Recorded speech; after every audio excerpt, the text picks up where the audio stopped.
Pagsapit ng gabi, halos wala ng lakas si Norma para maupo sa harap ng computer. Masakit ang likod niya, mabigat ang ulo, at pakiramdam niya ay ubos na ang buong katawan niya. Pero kailangan pa rin niyang mag-print ng essay ng anak nila. Napabuntong hininga siya ng malalim. Ako na naman lahat. Kanina pa dapat yun na print. Ipinadala na ng anak nila ang essay sa ama nito, si Liam, dahil may colored printers sa opisina niya. Yun ang napag-usapan nila. Si Liam ang bahalang mag-print. Pero gaya ng madalas mangyari, nakalimutan na naman ni Liam. At ngayong gabi, si Norma na naman ang kailangang sumalo. Matagal nang tulog si Liam. Maaga pa lang ay nakahilata na ito sa kama. Pagod daw kahit buong araw lang naman itong nasa opisina. Sa katamaran, imbes na bumangon para tulungan siya, ibinigay na lang ni Liam ang password ng kanyang cellphone. "Hanapin mo na lang sa messages," sabi nito kanina, sabay talikod at tumulog ulit. Habang hinahanap ni Norma ang mensahe ng anak nila, may napansin siyang kakaiba. Isang conversation. Ang pangalan sa contact list, accountant. Noong una, hindi niya agad inintindi. Akala niya tungkol lang yun sa trabaho. Pero habang binabasa niya ang palitan ng mensahe, napakunot ang noo niya. Paulit-ulit na lumilitaw ang salitang manok, tanga, istorbo. Sinong manok? Anong pinagsasasabi nila? Hanggang sa bigla siyang napahinto.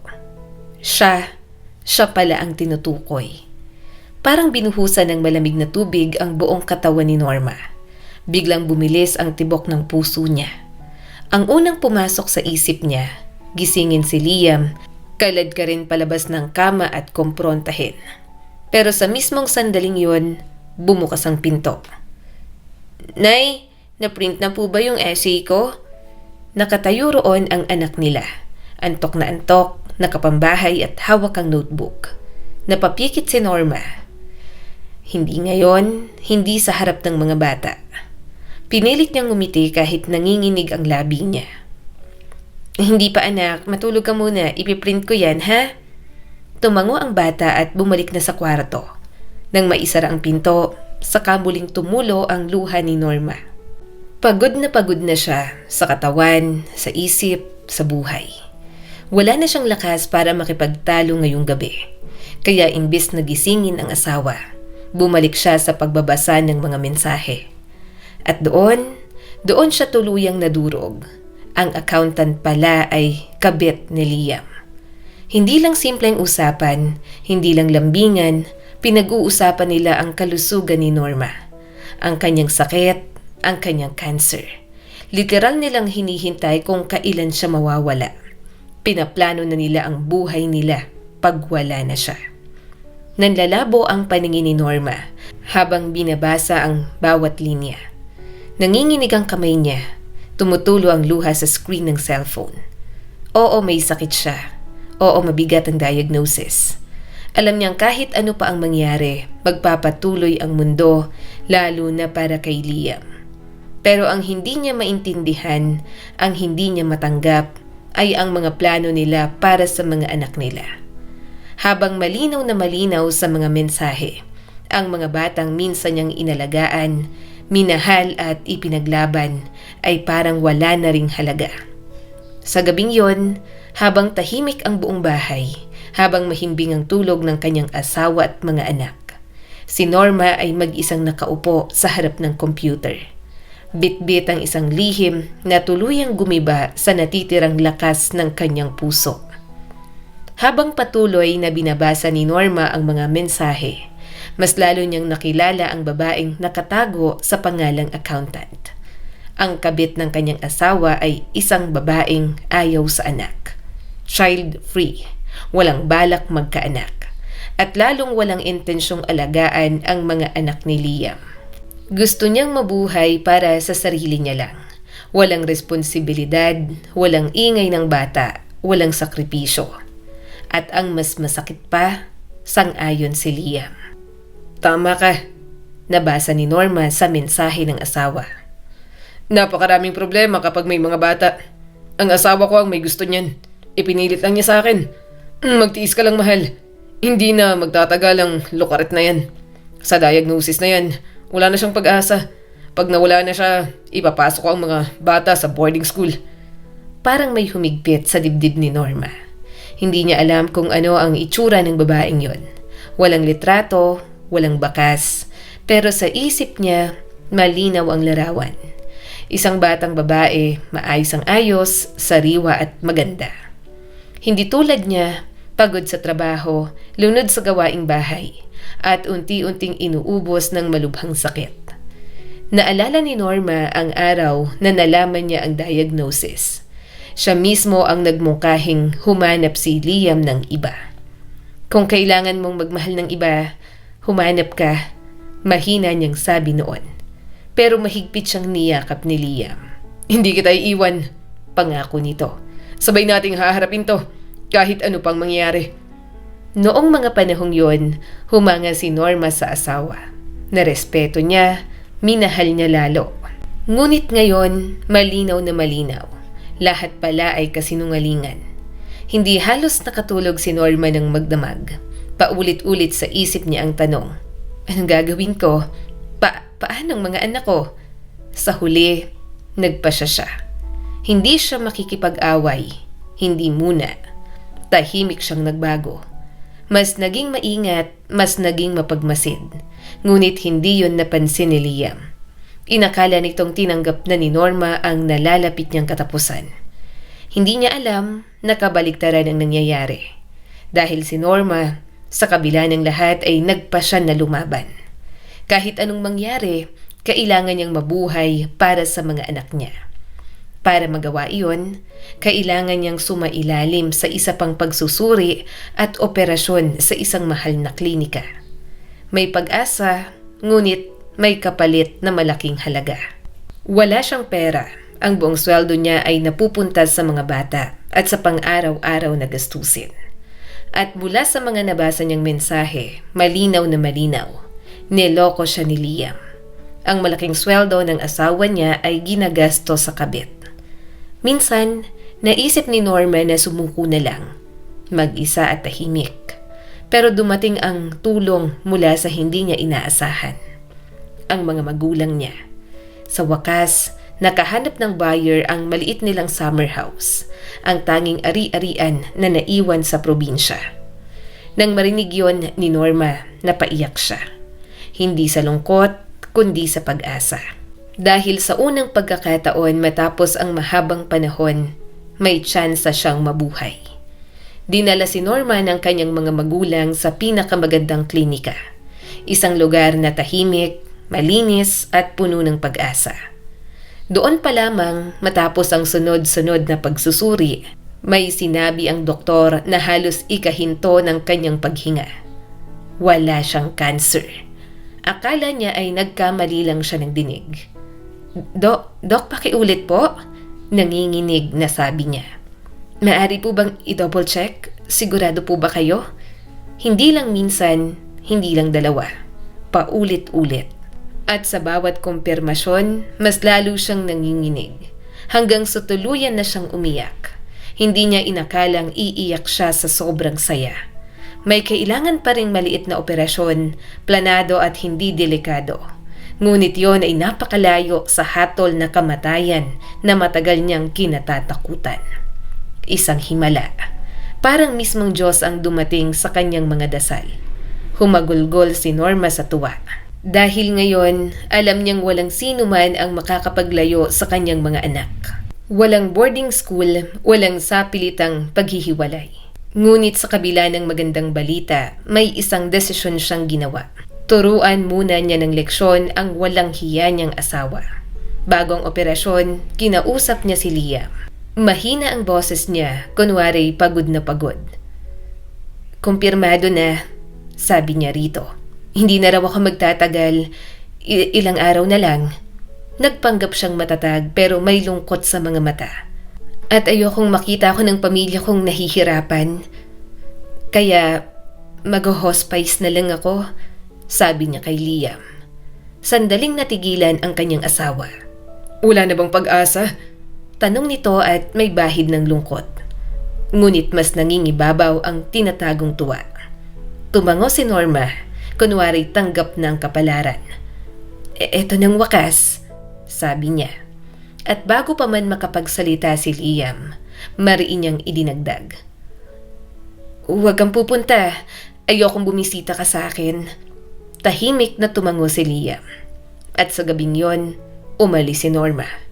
Hindi papunta sa kung saan, kundi sa ospital. Matapos ang operasyon, dinala siya sa isang magandang sanatorium, kung saan siya sumailalim sa rehabilitation. Araw-araw ay may therapy, sariwang hangin at katahimikan. Unti-unting bumalik ang lakas niya at sa bawat umagang gumigising siya ng walang sakit, lalo niyang nararamdaman ang halaga ng buhay. Pero kahit masarap ang pahinga, hindi niya kinalimutan ang isang bagay. Binabantayan niya pa rin ang mga mensahe. Kung alam lang sana ni Liam ang malaking pagkakamaling ginawa niya, ang ibigay ang cellphone sa asawa at ipakiusap na mag-print lang ng essay, siguro ginawa na lang niya ang lahat mag-isa. Pero huli na ang lahat. Habang nagpapagaling si Norma, ang walang hiya namang magkasintahan ay abalang-abala sa paghahanda sa kanyang kamatayan. Halos araw-araw, pinag-uusapan nila kung paano aayusin ang apartment. Gagawing walk-in closet ang dating silid ng anak. Bibilhin ang bagong gamit at bagong simula raw.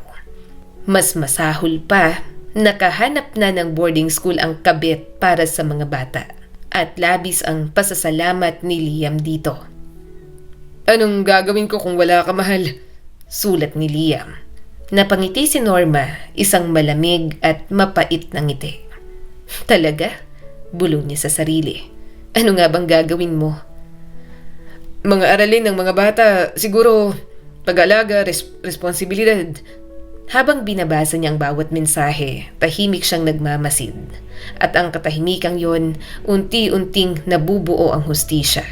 Araw-araw, habang nagpapagaling si Norma, unti-unti ring napupuno ang puso niya ng pagkadiri. Hindi sa sarili, kundi sa lalaking minsan niyang minahal at pinaniwalaan. At nang maramdaman niyang sapat na ang lakas niya, pisikal at emosyonal, napagpasyahan niya na oras na. Oras na para wasakin ang ilusyon ng asawa niya na akala niya may naghihintay na masayang kinabukasan. Isang araw, nakatanggap ng tawag si Liam mula sa biyenan niya. Magbabakasyon kami ng asawa ko, masayang sabi ng nanay ni Norma. Isasama namin ang mga apo ko para makapagpahinga rin sila. Napangiti si Liam, isang ngiting hindi para sa mga anak kundi para sa sarili. Pagkaalis ng mga bata, agad siyang nag-message sa kabit. Sa wakas, wala nang storbo, sabi niya rito. Nakapaghanda na ako ng romantic evening na magiging tahanan natin, sabi pa nito sa kabit. Para mas lalo raw maging espesyal ang gabi, si Liam mismo ang sumundo sa babae, sakay ng taxi. Parang prinsesa raw na papasok sa panibagong bahay. Sa lakas ng kaba at pananabik niya, halos hinihingal siya ng buksan ng pinto ng apartment. Sa isip niya, yun na ang simula ng lahat. Sa lalong madaling panahon, lahat ng to'y magiging atin, pabulong niyang sabi, dala ng matinding emosyon. At sabay silang nagtungo sa sala, sa malambot na sofa, sa lugar na matagal nang pinapangarap ni Liam bilang kanilang bagong tahanan. Binuksan ni Liam ang ilaw, at doon, naniga siya. Sa harap ng mesa, kalmadong nakaupo si Norma, kasama ang kanyang ama. Tahimik, matatag at nakangiti. Surprise! Masayang sabi ni Norma. At sa sandaling yon, ramdam na ramdam niya ang kasiyahan. Hindi dahil sa ganti, kundi dahil sa katotohanan sa wakas ay lumabas sa liwanag. Parang nabunutan ng kaluluwa si Liam. Maputla, nakatitig at walang masabi. Anong ibig sabihin nito? Nauutal niyang tanong. Ang kabit naman nito ay litong-lito at napatingin kay Norma. Sino kayo? Tanong nito at halatang wala sa hulog. Doon ibinaling ni Norma ang tingin sa babae at muntik na siyang matawa. Isang payat na babae, Makapalang makeup at pilit ang ngiti. At higit sa lahat, walang kaalam-alam sa kung anong gulo ang pinasok nito. Ni hindi niya naiintindihan ang mga nangyayari. At sa katahimikang yun, malinaw na malinaw, dito na matatapos ang lahat. Hindi inakala ni Norma na ipagpapalit siya ng asawa niya sa ganoong klase ng babae. Habang nagngingit-ngit ang kabit at sunod-sunod ang tanong, si Liam ay walang ginawa kundi harangan ito. Tila ba sinusubukang protektahan habang may binubulong na hindi man lang maintindihan. Biglang tumunog ang doorbell. Tahimik na tumayo si Norma at siya na ang nagbukas ng pinto. Isang delivery rider. May dalang pagkain mula sa isang restaurant.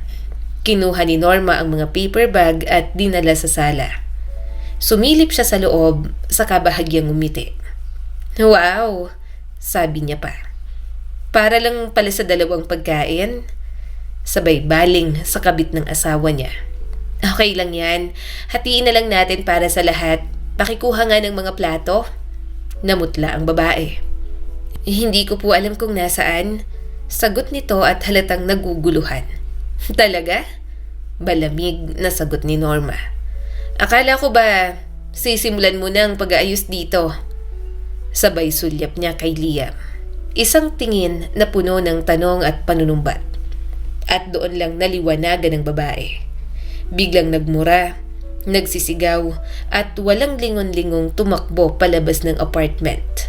Sinundan lang siya ng tingin ng ama ni Norma. Sabay kibit balikat at ngisi. Parang sinasabing tapos na ang lahat. Sinubukan pang magsalita ni Liam. "Norma, pakinggan mo muna ako." "Hindi na." Putol agad ni Norma. Malinaw ang boses niya. Walang galit kundi malamig na katiyakan. "Matagal ko nang alam ang lahat. Hindi ko kailangan ng kahit anong paliwanag." Huminga siya ng malalim. "Nakikipagkita na ako sa abogado at habang mabait pa ako, ipinapayo ko sa'yo na mag-impake ka na at umalis ka rito. Dun ka sa malayo. Malayong malayo na hindi na kita makikita kahit kailan." Habang sinasabi niya yon, ang ama niya ay tahimik nang nagpapalit ng kandado sa pintuan. Pagkatapos ng gabing yon, 3 araw na magkasama si Norma at ang kanyang mga magulang, pati na rin ang mga bata. Nagbakasyon sila, lumabas, nag-usap at nagtawanan. Oo, masakit pa rin. Oo, may kirot at hiya. Pero may gaan. Isang ginhawang dala ng katarungan. Nang malaman ng mga bata na hindi natitira ang ama nila sa kanila, hindi sila nalungkot. Hindi na rin sila nagulat. Dahil matagal na itong wala kahit nasa iisang bubong pa sila. Nanatili si Norma sa apartment kasama ang mga anak. Si Liam naman napilitang maghanap ng marerentahan at magbayad ng malaking sustento. Nang malaman ito ng dating kabit ay iniwan na siya agad. Mag-isa na siya ngayon. Sa galit at pagkabigo, sinisi ni Liam ang dating asawa na si Norma. Niloko raw siya. Sinira raw ang pamilya dahil sa wala lang. Ayon sa kanya, na-stress lang daw siya dahil sa hindi naman makatotohan ng sakit ni Norma. At yun daw ang dahilan kung bakit siya nagkamali. Sinisi rin niya ang dating kabit dahil sinungaling daw ito at mukhang pera. Sa huli, sa isip ni Liam, lahat ng tao ay manloloko maliban sa kanya. Isang gabi, nakaupo siya sa inuupahang kwarto at nakatitig lang sa kawalan. "Paano pa ako magtitiwala sa mga babae?" tanong niya sa sarili. "Paano pa ako magkakaroon ng bagong relasyon?" Ngunit walang sumagot. Katahimikan lang. At sa katahimikang yon, doon niya unang narinig ang bigat ng sarili niyang kasalanan. Makalipas ang ilang buwan, muling bumalik ang katahimikan sa buhay ni Norma. Isang katahimikan na hindi na mabigat, kundi payapa. Tuloy-tuloy ang kanyang pagaling. Natapos ang rehabilitation, bumalik ang lakas ng kanyang katawan. At higit sa lahat, bumalik ang tiwala niya sa sarili. Hindi na siyang babaeng laging pagod, laging nag-a-adjust, laging nauuna ang iba bago ang sarili. Tuwing umaga, sabay-sabay na nag-aalmusal si Norma at ang kanyang mga anak. May tawa, May kwento sa eskwela, may simpleng yakap, mga bagay na minsan ay ipinagkait sa kanila kahit buo pa ang pamilya sa papel. Hindi perpekto ang buhay, may mga gabing tahimik pa rin pumapatak ang luha. May mga alaala na masakit balikan. Pero ngayon, alam ni Norma ang isang mahalagang bagay. Mas mabuting mag-isa kaysa kasama ang tao na unti-unting pumapatay sa'yo.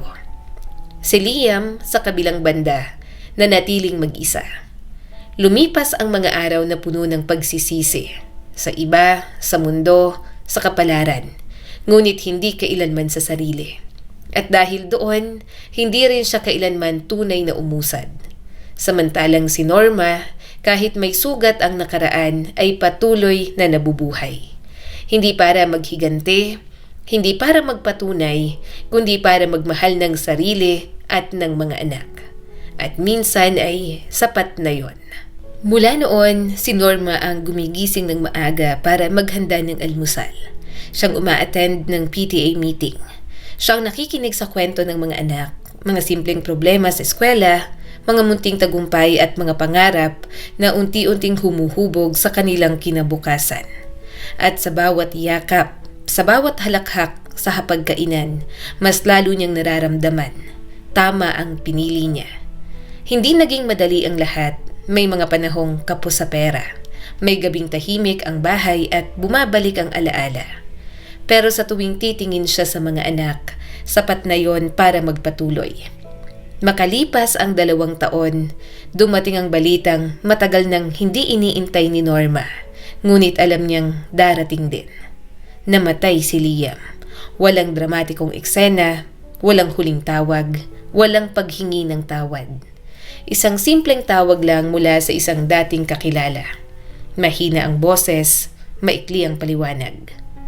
Naupo si Norma sa gilid ng kama habang hawak ang cellphone. Hindi siya umiyak, hindi rin siya nanginig. Para bang matagal nang napagod ang puso niya para sa lalaking yon. Ang unang pumasok sa isip niya ay ang mga anak. Paano niya ipapaliwanag? Anong salita ang gagamitin niya para sa isang ama na matagal nang wala kahit buhay pa? Kinagabihan, tinipon niya ang mga bata sa sala. Walang sermon at walang galit. Wala nang papa nyo, mahinahon niyang sabi. Tahimik ang mga anak niya. May bahagyang lungkot pero walang pagwawala. Walang sigaw. Dahil sa totoo lang, matagal na nilang tinanggap ang pagkawala ng isang ama na hindi naman talaga naging present. Niyakap sila ni Norma, mahigpit, matagal, parang sinusigurong buo pa rin ang mundo nila. Sa burol, tahimik lang si Norma. Tumayo siya sa likod, malayo sa mga nag-aabot ng pakikiramay. Wala siyang inilabas na sama ng loob. Wala ring ipinakitang galit. Hindi niya binura ang alaala ni Liam, pero hindi rin niya ito ipinagtanggol. Pagkatapos ng libing, tuluyang nagsara ang isang yugto ng kanyang buhay. Hindi yon simula ng saya, ito ay simula ng katahimikan. Lumipas ang mga buwan, nag-focus si Norma sa trabaho, sa bahay at sa pagpapalaki ng mga anak. Natuto siyang mag-budget ng mas maayos, mag-ayos ng mga sirang gamit at gumawa ng mga desisyon na dati ay ipinapasa lang niya sa asawa. May mga gabing pagod siya. Oo, may mga araw na pakiramdam niya ay nag-iisa siya sa mundo. Pero sa tuwing maririnig niya ang tawanan ng mga anak mula sa kwarto, alam niyang sapat yun. Makalipas ang ilang taon, unti-unting nagbago ang takbo ng buhay. Lumaki na ang mga bata, mas independent, mas palaban, mas may sariling mundo. At doon sa pagitan ng ordinaryong araw, dumating ang isang tao na hindi niya hinanap. Nakilala niya ito sa pinakasimpleng paraan, sa isang parent meeting sa paaralan. Isang lalaking tahimik, maayos magsalita, hindi pa bida.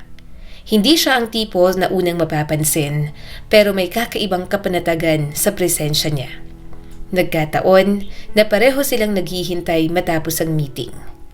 Nag-usap sila ni Carlo, una tungkol sa mga bata, sa eskwela, sa traffic pa uwi. Walang pilit, walang kilig, pero may pagalang.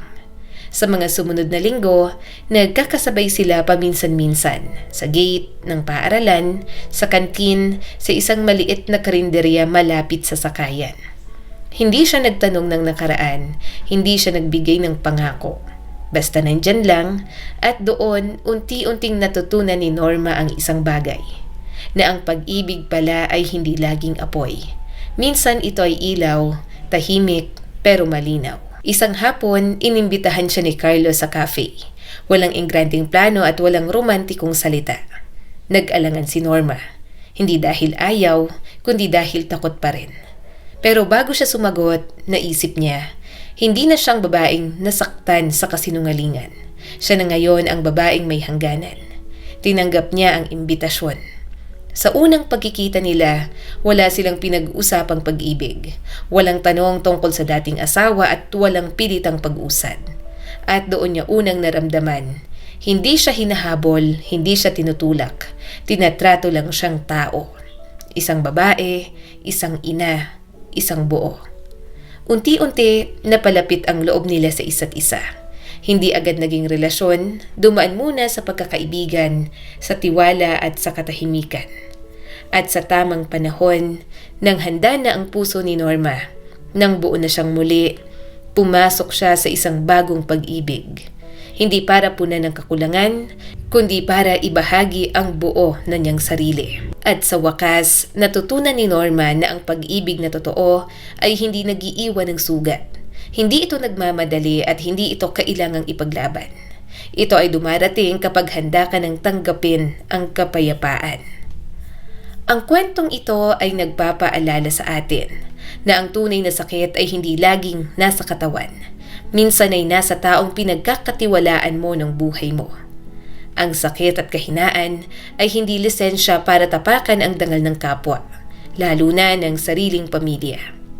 Lagi rin nating tatandaan na ang kasinungalingan ay maaaring magmukhang tagumpay sa simula, pero sa huli, ang katotohanan pa rin ang nananatili. Muli, ako po si Skylar Guro at sana may bago na naman kayong natutunan sa kwento natin ngayon. Maraming salamat po.